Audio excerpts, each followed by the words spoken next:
This is the San Diego Sports Junkies, a show for fans by the fans, with Josh Taylor, Justin Smead, and Jason Eidsmoe. We're talking Padres, Chargers, and Aztec sports. Gotta hit it to the right place. And he hits it out to center. Right center. Blackman's got a long way to go. He's still going. Off the wall. And it is off the wall. It takes a funny hop. Kemp is rounding second. He's heading to third. Gotta go. And Matt Kemp into third base with a triple and the first cycle in the history of the San Diego Padres. He will hand it off. Tomlinson plows his way towards the goal line. LaDainian Tomlinson, one step closer to football immortality. Tomlinson has tied the single-season record. And the handoff to Tomlinson. Left side, and he will gallop into the end zone. Charger fans are witnesses to history. Pope thought about it. Now steps up. And the freshman hits the jumper at the buzzer. Well, this kid is some prospect. Big time length, big time game. Pope straight away three. Count it. Malik Pope. Pope. Off classic goal. On the other end, Joel doesn't miss that one. Shepard alley-oop to Pope. He got up there. Oh, wow. It's time to let your voice be heard.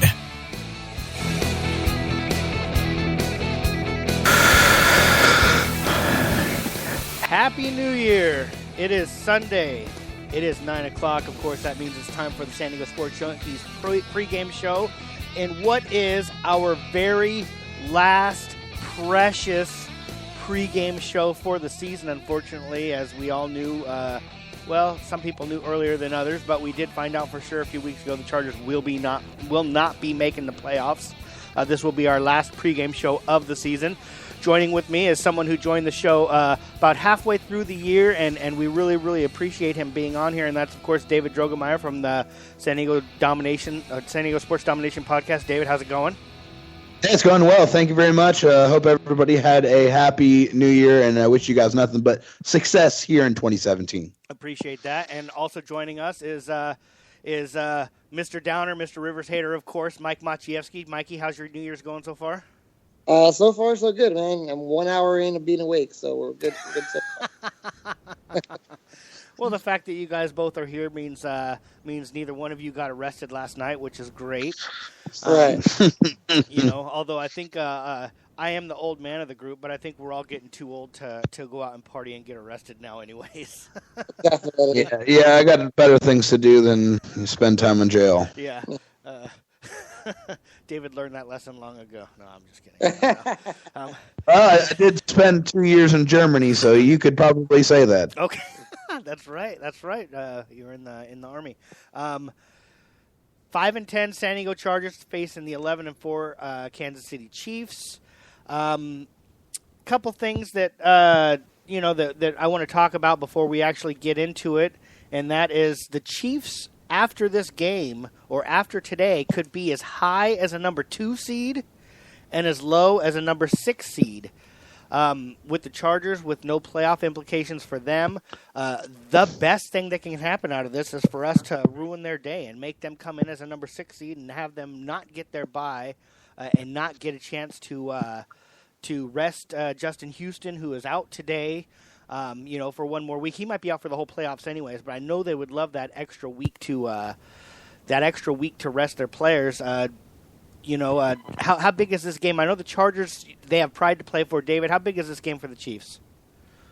I mean, it's monumental. A first-round bye in the playoffs, like you said, the absolute pleasure or, just privilege to be able to rest some of the guys that you've been going to battle with for 17 straight weeks before you go into this crucial time of the playoffs is invaluable. So the Chiefs are definitely going to be up for this game. This is a big one. Absolutely. Mikey, what's your thoughts on the bye week? I know that people have different thoughts. Earning a bye. Would you, as a fan, would you rather your team have to play that first week and kind of keep their momentum going, or do you like the bye week for your guys to get the chance to get better, or do you think each team is a little bit different how they handle that? I definitely think every team is different. It depends on how healthy your team is into the playoffs. So, yeah, that's really what it comes down to. I mean, there's some teams where they're really hurt and they really could use a week off. While there's other teams that, they're rolling. Example right now that I could think of in the NFL would be the Packers. I would hate to play the Packers right now. They're rolling. They probably would not want a week off. But there's other teams that definitely could use a bye and get a little bit healthier. So that just depends on the team. Yeah, I agree. We have a blast from the past. SoCal Trav has joined us in the chat room. Of course, he wants the Chargers to lose because he wants McCoy to be fired. Travis, honestly, I don't think you have anything to worry about, but I think win or lose, he's gone. Yeah, and of course, Hal is in there backing up his good buddy Mike Maciejewski. So Mike got some backup today, and after I say that, Mike disconnected. I promise you, I did not disconnect Mike. We'll have to see what happens. He'll probably come back. I know it's his phone goes in and out. Injuries. Gordon's out. He's back. Now, there's Mikey's back. Gordon is out. We had talked about how much we wanted to see him get his 1,000 yards. As much as people hate what the Chargers do and they like to criticize everything, making him out last week was actually probably a pretty smart move. Instead of making it a game-time decision, obviously there's something wrong, and for them to rule him out early just took away the opportunity for him to go in there and I don't know enough about the injury. Obviously, they feel like he either isn't ready or he could hurt himself worse. I'm bummed that he doesn't get his extra 3 yards, but it seems like probably for the future the best choice. David, I know that you want him to get his 1,000 yards too. I don't want to say I was happy to see that, but now that I think about it, it probably was the right move. Do you agree with that? Yeah, I mean, at first when I first saw it, I was hurt emotionally because, I really felt that this kid deserved to have his name on that 1,000-yard rusher list. Just with all the quality of work that he has put together throughout this bounce-back season, I just felt like that was an accolade that he should have been able to achieve. But after some time passed, I understood that this guy is still only 23 years old, so they are trying to protect his future, and by all accounts, it's extremely bright. Yeah, and they got nothing. They really do have nothing to play for today except pride, right. So that's probably the best move. Mikey, did you think they should have jammed him in there and given him his 3 yards, or do you think they made the right move? No, I mean, I'm kind of with David. I kind of, it took me some time to accept the fact that it's probably for the best. You guys know how big I am on Melvin Gordon. To me, he's the future of the Chargers, and it was disappointing. And I love to see his growth, but again, if he really is going to become that hashtag focal point of this team, moving forward, you really got to take care of him and make sure he doesn't end up being injury prone. And by rushing him back, you risk that. So I understand. It's sad. I mean, obviously, getting 1,000 yards is a milestone in a running back, but again, it's probably for the best. So good call, and I like what you said, not dragging this out, letting him talk himself into it, talk the team into it today. Just making that decision early and protecting him for the future.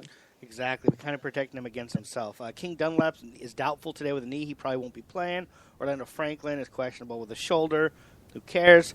Matt Slauson is questionable with a foot. It'd be nice to see him go in there. I'd like to see him play. He probably will.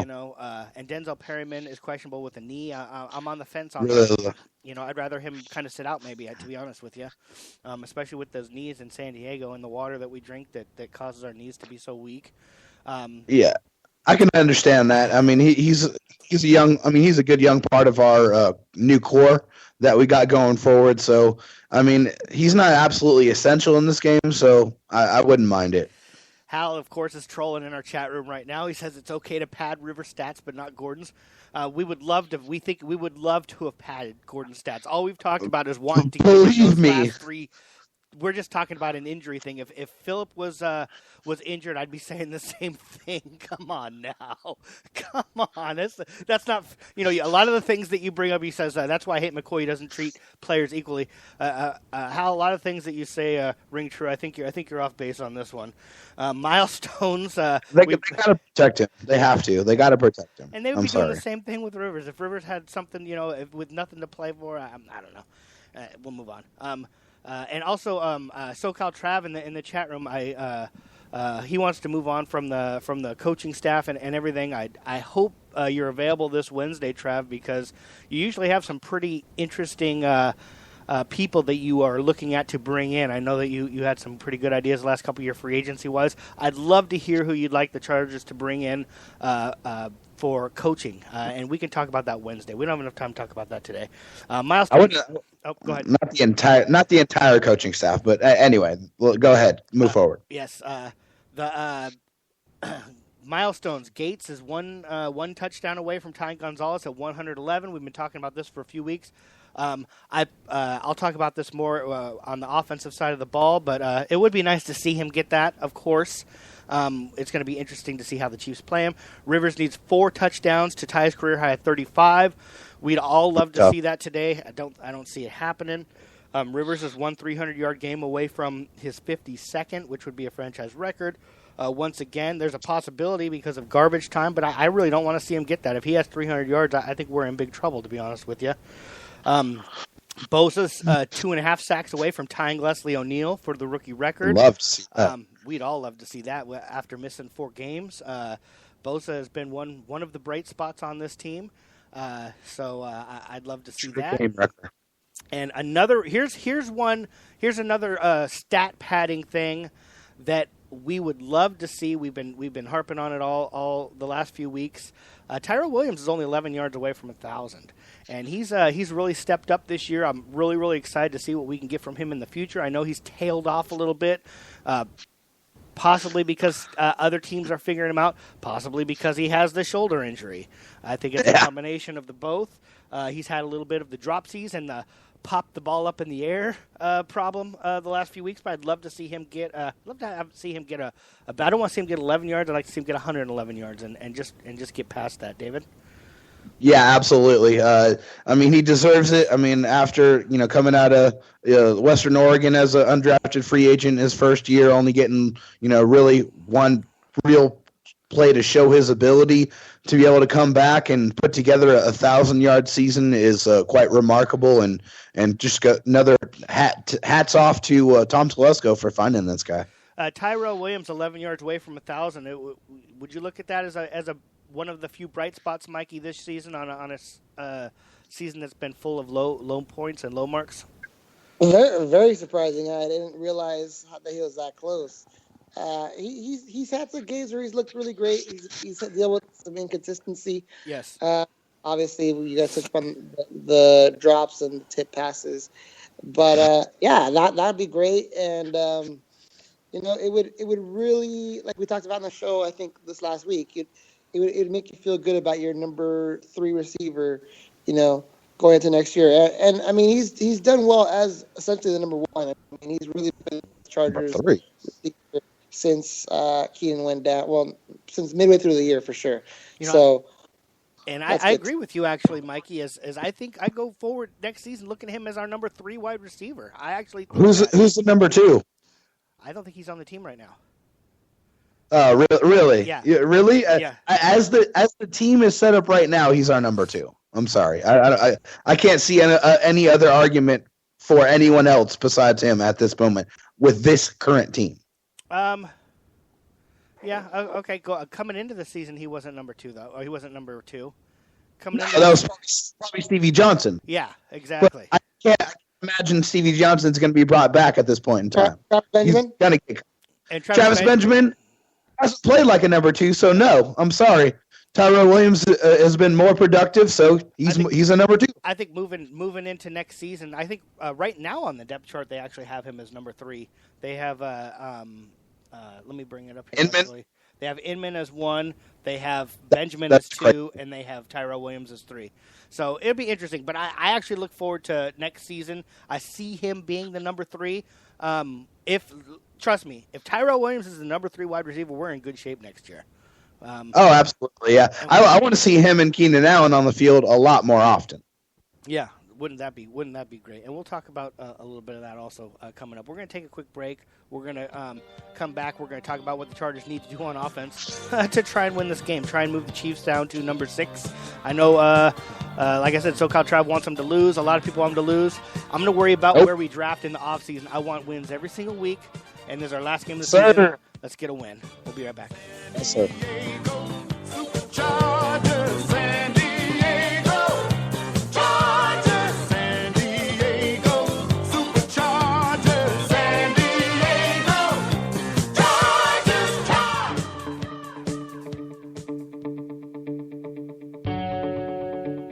Calling all podcasters. Have you ever wanted your voice to be heard? Do you need help expanding your audience? Are you curious just how far your show could reach? Well, look no further. We are New Media Radio Network, the premier podcast streaming network. Let us take your show to the next level. For more information, check out our website, www.newmediaradio.net. Cali Comfort Barbecue in Spring Valley was built for West Coast Sunday morning football and fight night. Cali Comfort Barbecue has quickly become San Diego's slow smoke barbecue sports entertainment destination. Full service catering available for all your tailgating needs. CaliComfortSD.com. The time has come. You know we're shooting for number 1. With thunderbolts and lightning.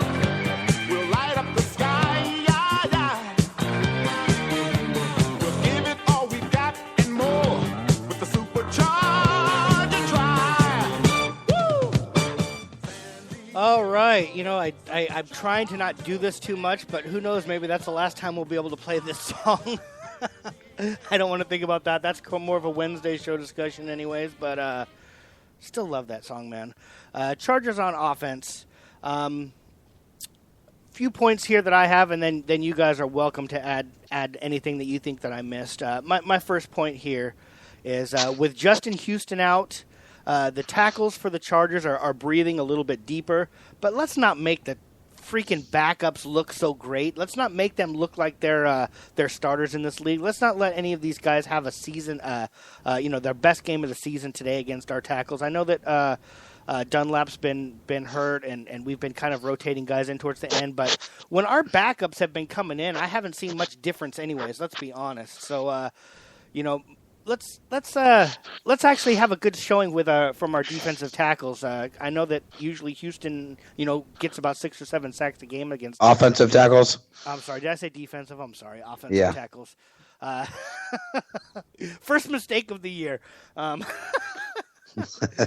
are your thoughts on that with Houston being out, David? I think that now they're going to be able to run the ball a whole lot better too, because Houston's also a pretty decent run stopper, and the Chargers. They're going to be they're going to have to try to run the ball, and the Chiefs do not stop the run very well. This season, they're probably in the middle towards the end of the pack in that regard. So, it's going to be a challenge because you got Andre Williams and Ronnie Hillman as your starting running backs this week. So, the Chargers are going to have to try to run the ball effectively, but I just don't know if they're going to be able to. I'm happy you brought up the running backs. Now, starting running back today, of course, we talked about Gordon's out. We got Ronnie Hillman, Andre Williams, Derek Watt might get a few carries, but with these guys being in there, my next point is don't expect them to be able to pick up the blitz. Don't expect these guys to understand what their assignments are. So here's what you need to do.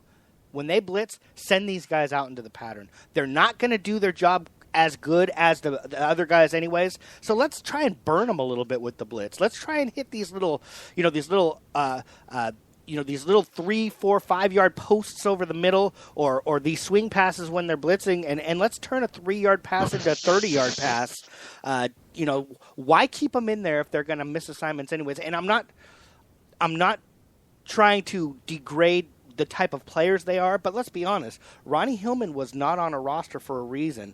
Andre Williams was not on a roster for a reason. These aren't, they're not great, and certainly it takes, ask Melvin Gordon, it takes a while to learn the system to be picking up blitzes. So why waste our time with that? Let's send them out. Let's get a little bit aggressive with these guys. What do you think, David?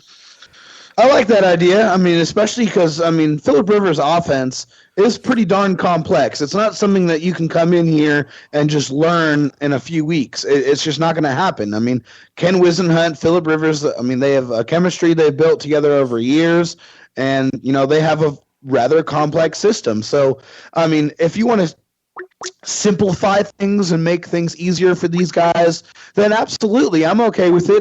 Do some crossing routes, some quick hitters to slow down that blitz, and then maybe you'll be able to use that to soften things up, and then strike a little bit deep when you get them moving backwards instead of going forward.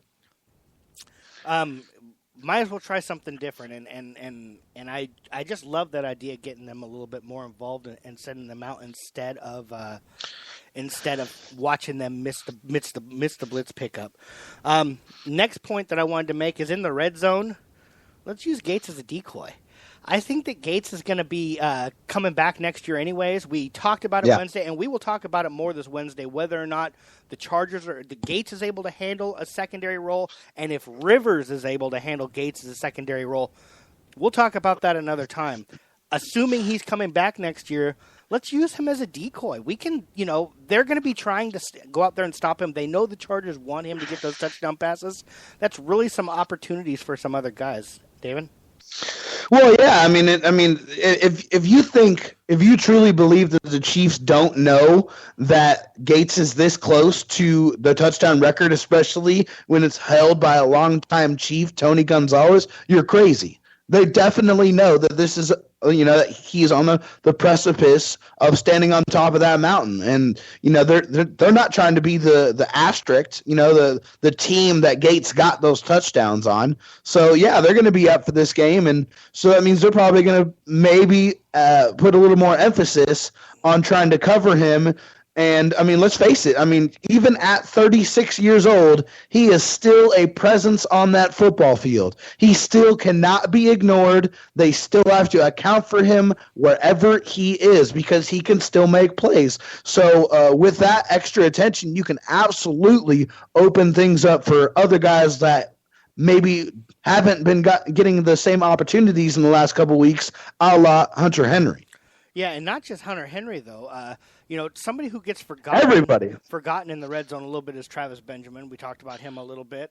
Absolutely. Use that speed, man. Get him running across the field. And, I know he doesn't like going over the middle, but maybe get him all the way across the field in like a drag route.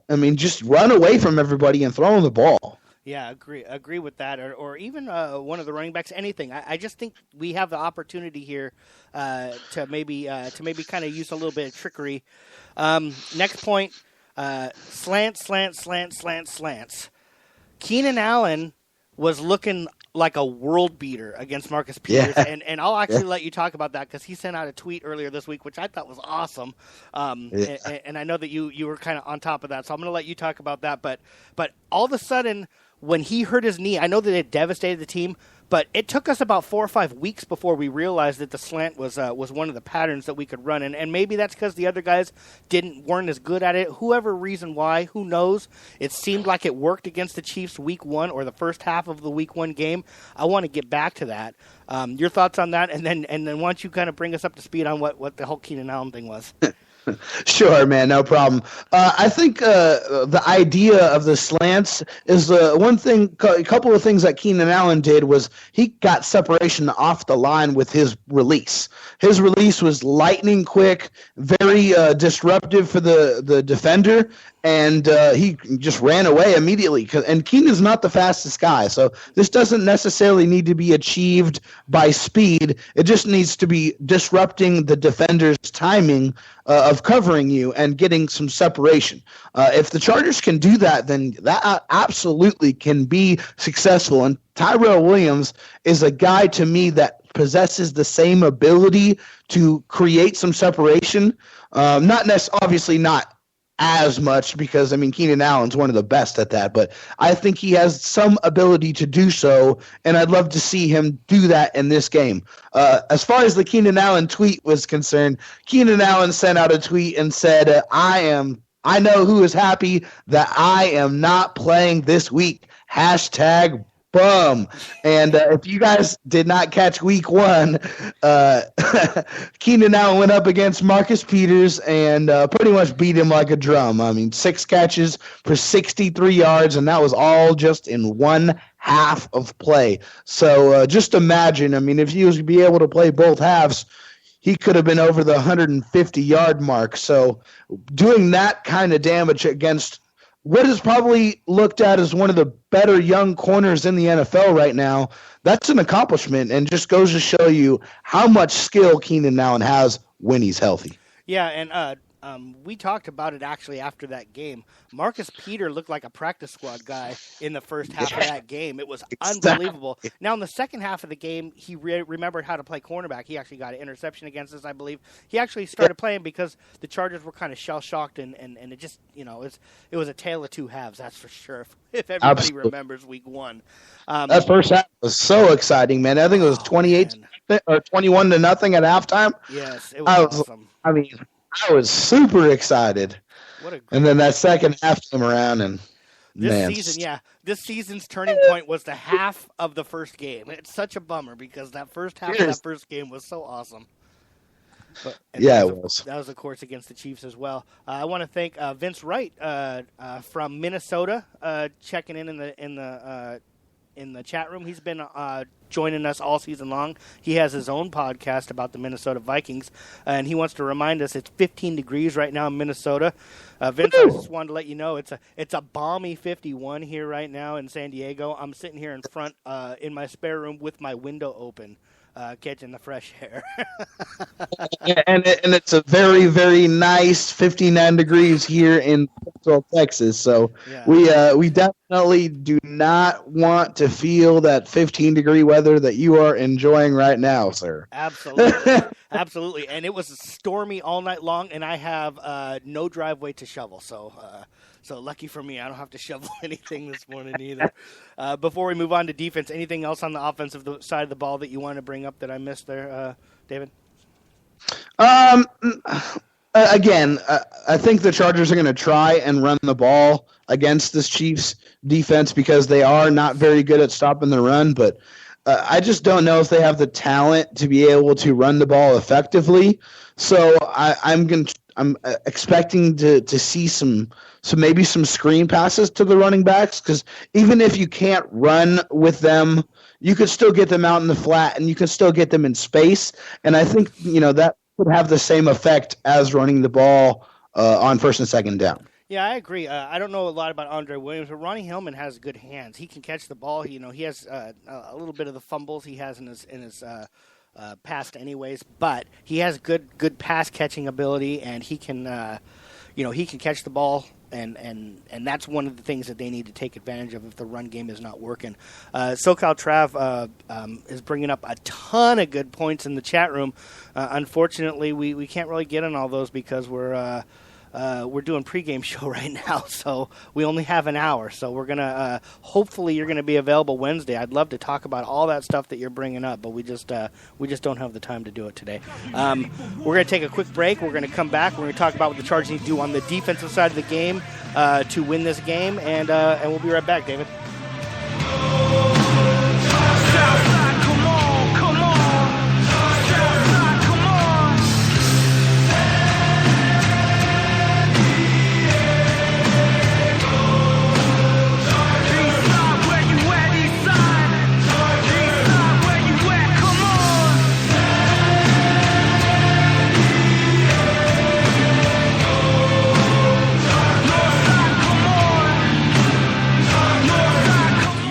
With your business project that is due, maybe you need business cards to help your business stand out.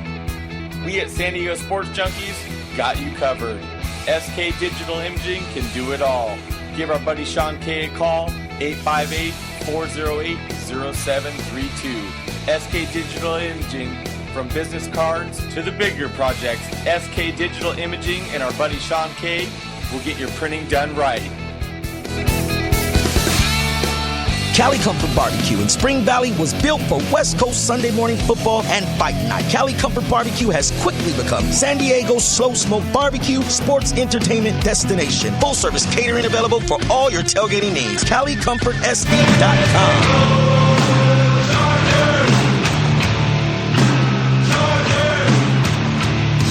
The West Coast is back, better respect the name. It's the San Diego Chargers, feel the lightning bang, kill the hype. All right, we are trying to get ourselves pumped up for the final game of the season.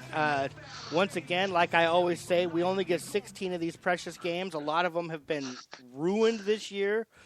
10 of them so far. Let's not make it 11. You know, we would have all in the off season said 6-10 would be a terrible season, and 6-10 will be a terrible season. But I still want to see 6-10 over 5-11. I don't want to see a loss. I don't want to see draft stock. I don't want to worry about any of that crap today. Let's just worry about getting a victory.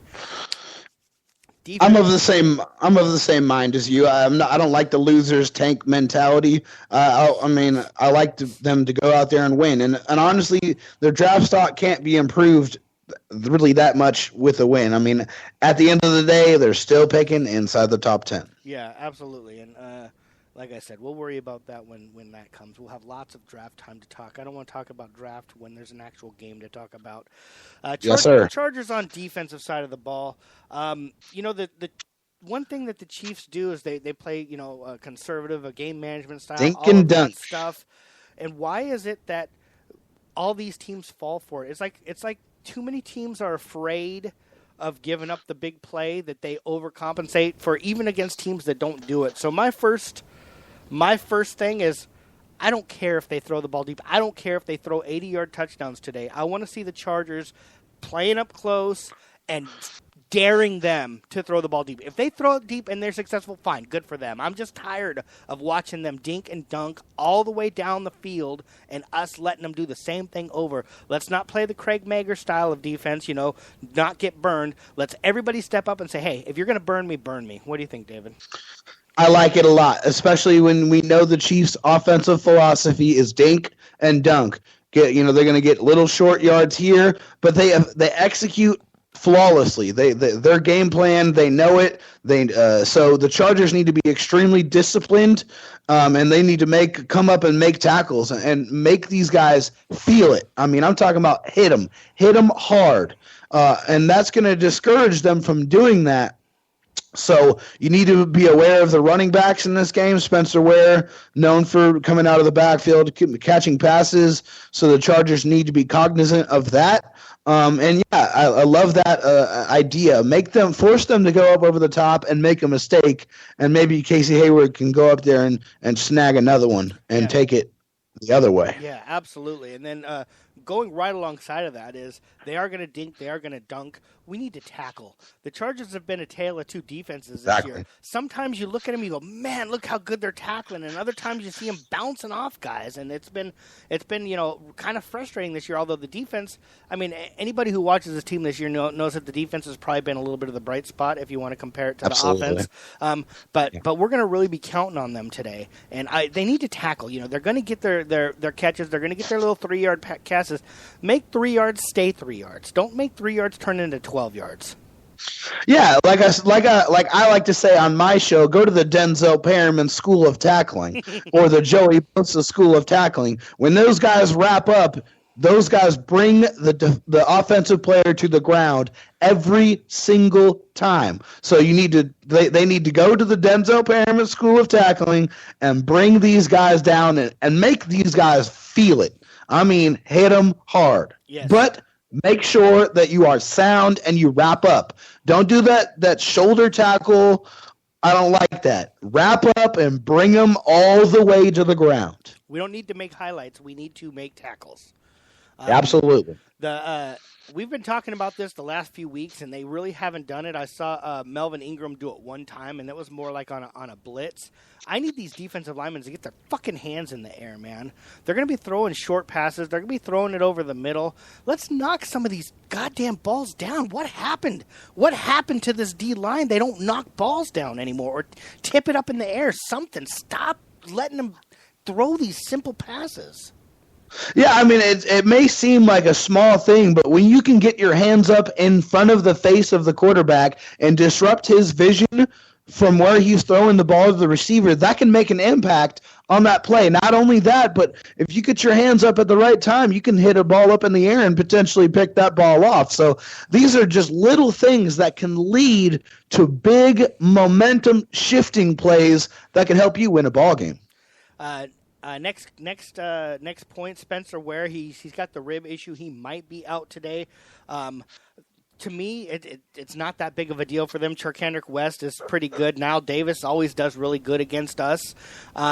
Let's make these guys pick up the blitz, though. We talked about this on our side of the ball. Let's make these other guys pick up the blitz. Let's instead of letting them go out and do the things that I want us to do, let's make them stay in and pick up the blitz. So he doesn't have those easy options to throw on third down.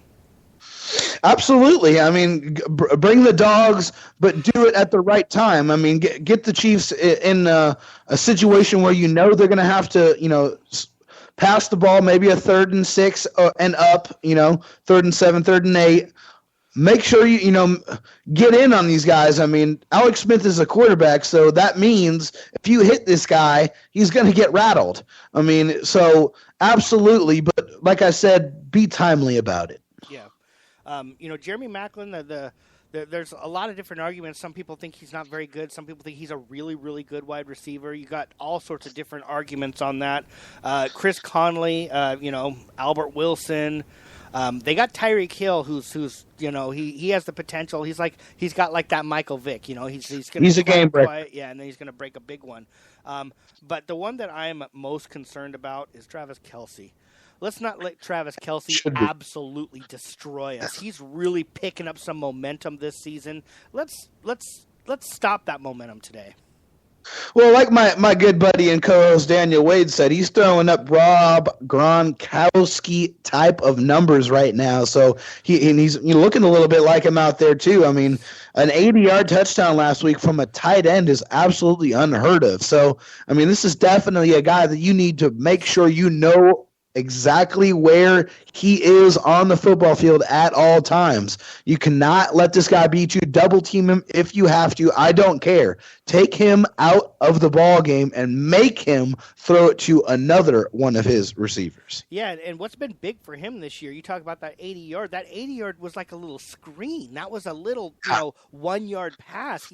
It's the yards after catch. He's leading the league right now, and I don't know if it's all receivers. I know it's tight ends. We need to not let this guy catch the ball and run with it. Hey, let's see him turn into Gates this year. Catch it and fall down. Gates did that a lot at the beginning of the year. Let's catch it and fall down instead of running with the ball. The last point I want to make on the offensive side of the ball on the defensive side of the ball for the Chargers and offensive side of the ball for the Chiefs. Watch Alex Smith running the ball on third down. I get so frustrated. 3rd and 4, 3rd and 7, 3rd and 8. He goes back to pass, doesn't find anybody. The defensive line is not containing him, and he gets that 8-yard run, and it just kills me. And they need to not let that happen. It kills me too, man. I get so pissed off. I'm like, how are you guys do so well on the back end when that's when you usually struggle, and then you give up contain on the damn quarterback when you know this guy can run, especially Alex Smith. I mean, he is so unassuming with his abilities. I mean, he can throw the ball, but he definitely surprises people with his ability to move his feet down the football field. So the defensive linemen need to make sure and have that relentless Joey Bosa-like pursuit against Mr. Alex Smith all game long. And Hal, I just looked up to the chat room. Hal just put up there. The key to keep Smith from running is to keep Smith from running on first downs. I promise, Hal, I did not steal that from you.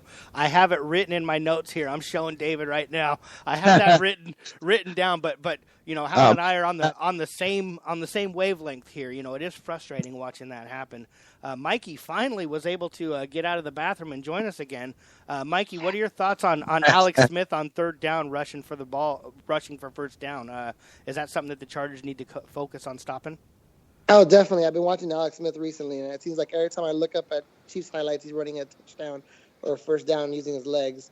It's gonna be essential to keep him in the pocket because he can extend drives and especially on third down, he's very adept at when to put the ball down and run with it. So obviously he's not.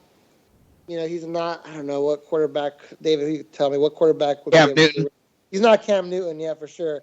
But he still can be dangerous and he still can get some yards. So the Chargers are going to have to make sure that they, especially on third down, they're prepared for him because I've seen the Chargers give up a lot of big plays down low at the middle, and that's something that the Chiefs can exploit. So it's going to have to make sure, especially on third down, that they're aware of what's going on and keep their lanes. Don't create some lanes in the middle there for him to escape from. Another thing that he's capable of doing too, because you don't go into the game thinking we need to stop Alex Smith from running. That's not what David used the word unassuming. He does not look like a running quarterback. He just looks. You don't see anything. You don't see anything about Alex Smith and go, oh my God, I'm scared of this guy. And then he throws it for 240 yards and at 80%, and he's run for 3 or 4 first downs that day, and you wonder what the hell happened.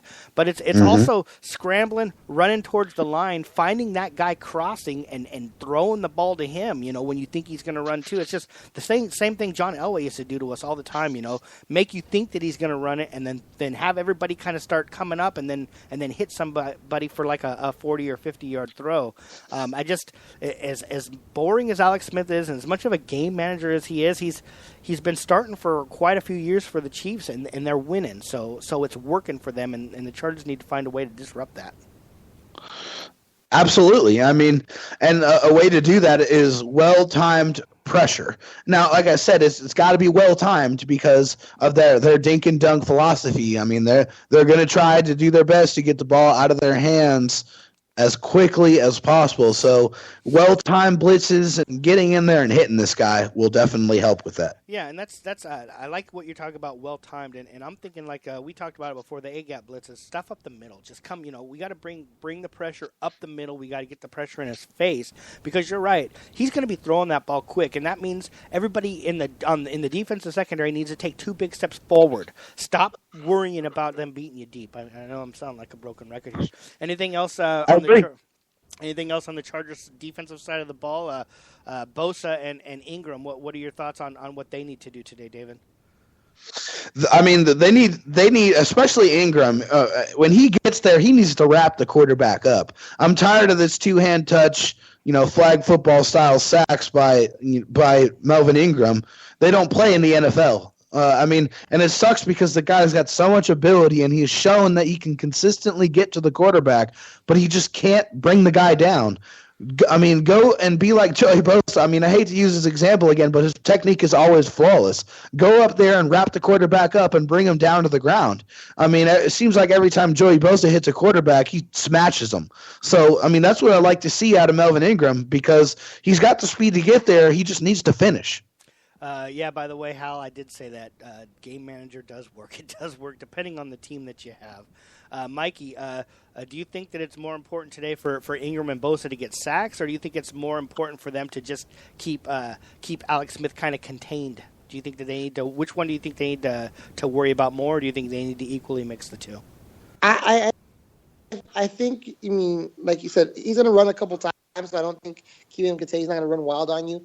I definitely think getting to him, getting some pressure on him, because he's going to get rid of that ball quickly. That's his game. Like you said, dink and dunk, just getting out of there quickly. And the Chiefs can paper cut you to death. Yeah. So good call.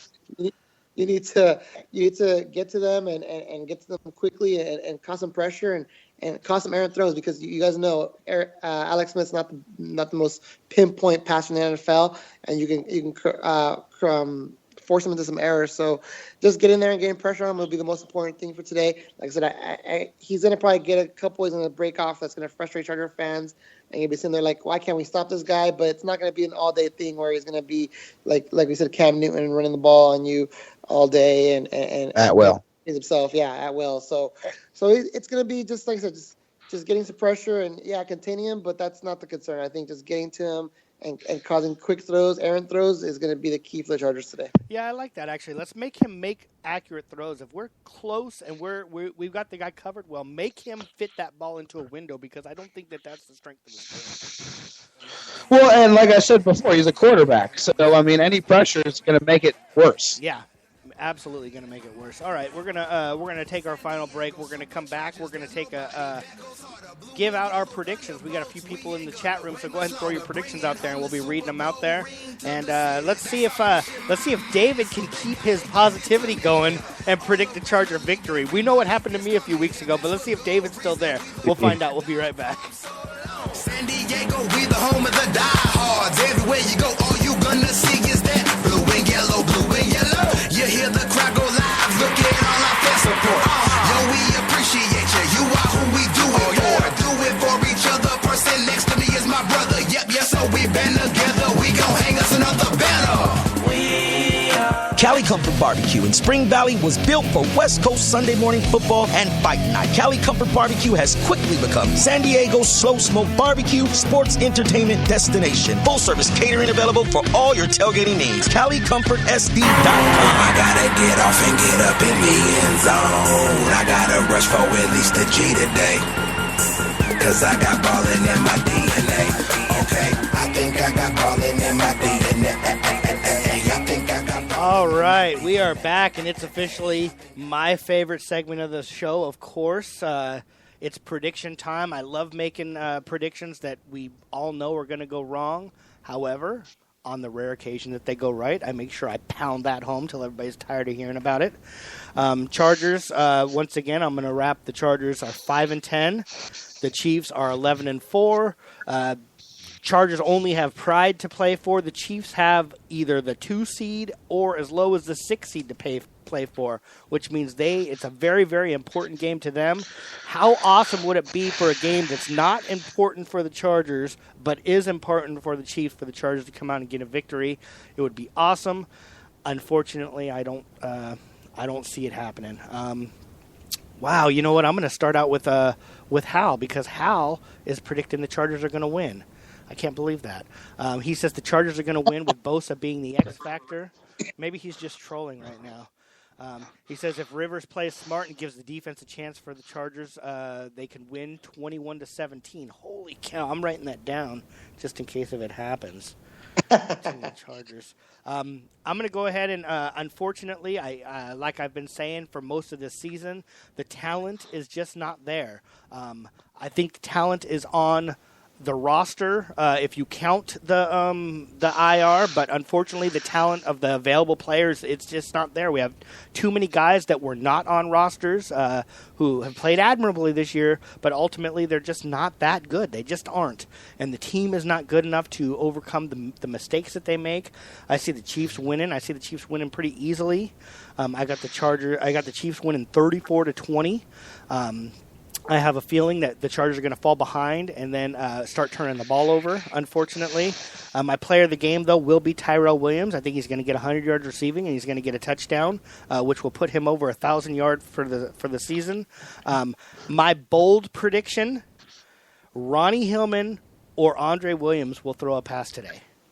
I think that they're gonna have some sort of a trickery where one of them throws a pass, and then since we can't predict a IR thing because the season's over, I have a feeling that either Hillman or Williams will get injured and not come back today. So we'll be down yet again one more running back.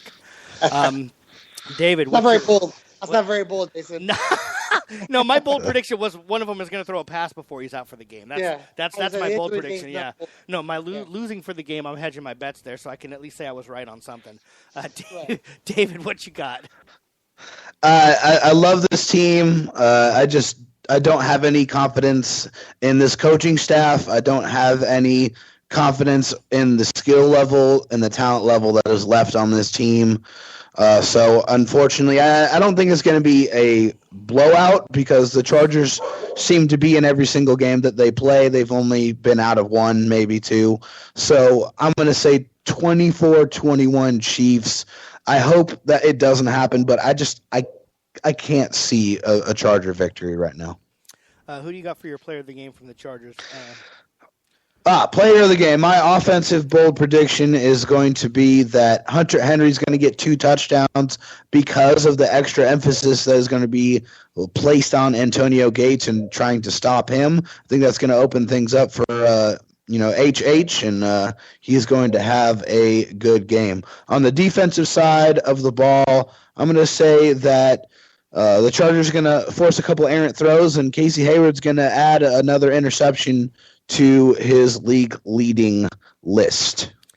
All right, and I need to clarify Hal's pick because we've realized now why he picked the Chargers to win, and that's because before the season started, he said they'd be 6-10, and he wants to make sure that his prediction was right. And let me tell you something: the last thing we need is Hal and Mikey to be able to tell us all offseason how right they were last year.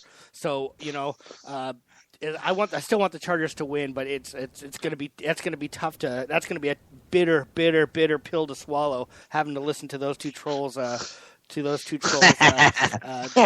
Pile on all off season and then the preseason next year. Mikey, what's your prediction for the game? I don't know if we call it predictions, more like premonitions. Inevitability. Oh, premonitions. Yeah. Oh, shut the hell up, Mikey.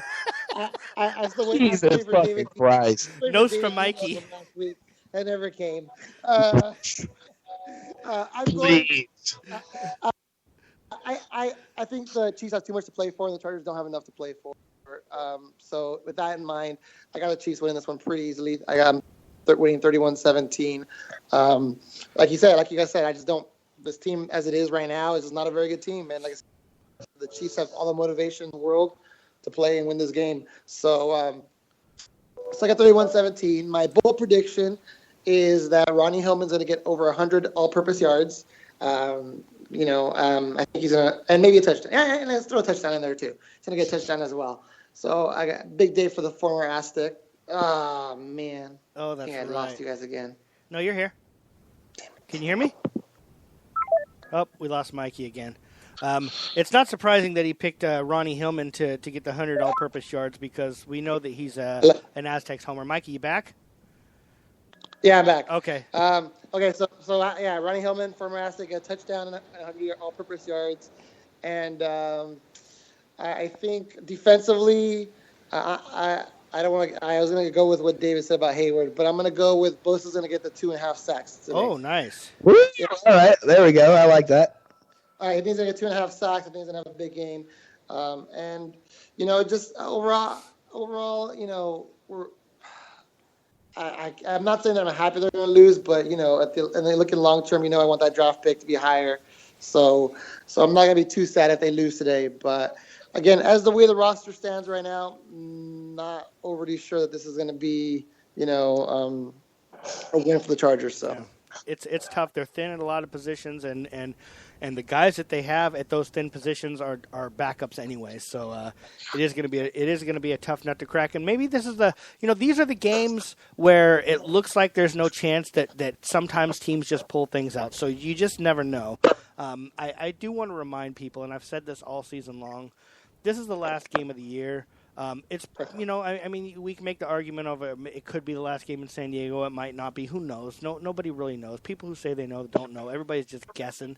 But ultimately, it's just the last game of the year, and the playoffs are coming. And we're all football fans. We're all going to watch the playoffs. We're all going to watch football. But we're going to be sad that we can't watch our Chargers, and we're not going to be able to watch them again until about next August. So let's enjoy, even though they don't have as much to play for. Let's enjoy the 16th. Precious game of this season because we will miss it. Trust me, guys. As angry as you are watching games, and I was as angry as anybody last week watching that Browns game.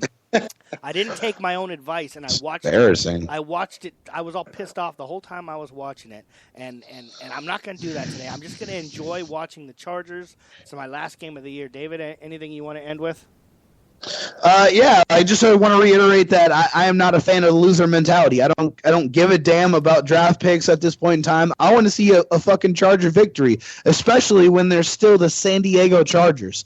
We don't know if they're going to continue to be the San Diego Chargers. We all want that to happen, but it's not in our hands. So while we still have the San Diego Chargers, let's go make this season just a little bit better by kicking the Chiefs' fucking ass today.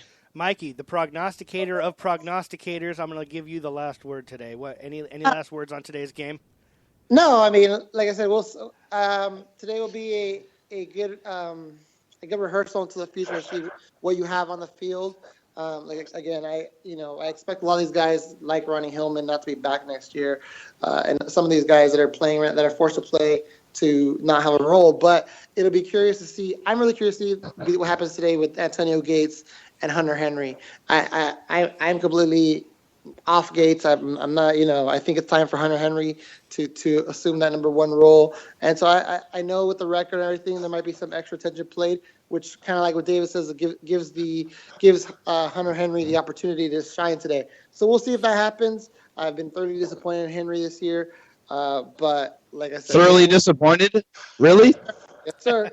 I know you hear the touchdown. He's the blocker on this team. Well, he's a rookie. No, that's not what we got him in the second round for. And if it was, that's a terrible reason to spend a second round pick. We wanted offense from him, and with the way the team has fallen apart injury wise, I expected more, in the catch department. But like I said, that's just When you get no targets in the last game, you got to blame the coaching staff as well, don't you think? Nope, I'm blaming Philip Rivers for not throwing the ball. But that's just me. Of course you are. Mike McCoy not throw him the ball. That's funny. I don't think McCoy went in there and said, Philip did not throw Hunter Henry the ball today. I doubt that's what. And if it was, then definitely fire him. Because that's bad coaching. I have a feeling that Hunter Henry is dealing with more injuries than anybody realizes, to be honest with you. I'm not making excuses, except I'm making an excuse because that's what I've been doing all year long. Because, we saw him towards the beginning of the year, his touches were ramping up. Then he got hurt, and all of a sudden it's almost been like he's been an afterthought. And I have a feeling it's more to do with the fact that ability-wise, physical ability-wise, he doesn't have as much as he had at the beginning of the year. And that's why I have a tiny bit of agreement with Mikey. I'm disappointed in the sense that he didn't keep growing all year long, and I don't blame him for that. As much as I blame the offense and just the way the whole offense went. Nothing really went right the second half of the season. And now that you started talking about Hunter Henry, I had something that I wanted to finish with, and I remember now. Okay. So this is going to be our last pregame show. I appreciate everybody out there who's joined us, and what's really the most fun podcast of the week for us. It's fun because it's optimistic. The Wednesday shows have been a little bit of a bummer because we've been talking about losses. I want to take a second to thank David Drogemeyer. You have your San Diego Sports Domination podcast. You've thankfully joined us this year. We've kind of combined them, and you've joined us for the pregame show. I think it was about a third of the way through the season that started, and it's been awesome. It's really neat to have somebody from a little bit from the outside that kind of sometimes brings a little bit of a different opinion. I love the fire that you bring. Sometimes I need you to get me fired up before the game starts, and at the end I appreciate that, and I appreciate your you have different knowledge than we do. Sometimes, there's something that we're not sure about that you know about, and vice versa, I'm sure. So I appreciate it, and I hope that this is not the end of this. I know it's the end for this season, but I'm looking forward to next season, maybe during the week kind of doing some combination podcasts, but the pregame show especially, having you be part of it has been really good, and we really thank you for that. Well, I just want to thank you for bringing me in and letting me be a part of it. It's been a lot of fun. I always enjoy doing this. 2016 was the first year I started podcasting, and I'll tell you, man, this is a blast. I mean, it's the best part of my week every time I get to do it. So thank you guys for letting me do this, and I definitely look forward to working with you guys more in the future. Awesome. And with that being said, everybody go out there and enjoy the game. I know that we don't think they will, but that doesn't mean we don't want them to. Let's hope that the Chargers win today. Absolutely. Finish the season strong. Rivers throws for, whatever he throws for, as long as we get a victory. That's all I care about. With that being said, last pregame podcast of the year. We'll see you guys Let's Wednesday. Fucking go, baby! Absolutely. Go Bolts! Absolutely. Thanks, David.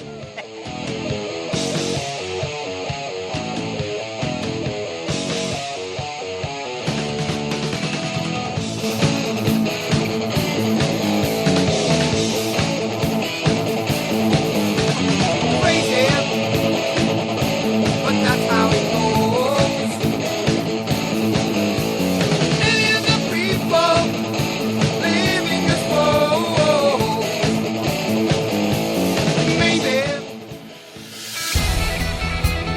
Thank you for listening to the San Diego Sports Junkies, a show for fans by the fans. Brought to you by Cali Comfort, home of the low and slow barbecue, and SK Digital Imaging with Josh Taylor, Justin Smeed, Jason Eidsmoe, and Mike Maciejewski. Subscribe to us on iHeartRadio, on Spreaker, and on iTunes. Visit SanDiegoSportsJunkies.com for all your Chargers, Padres, and Aztecs news.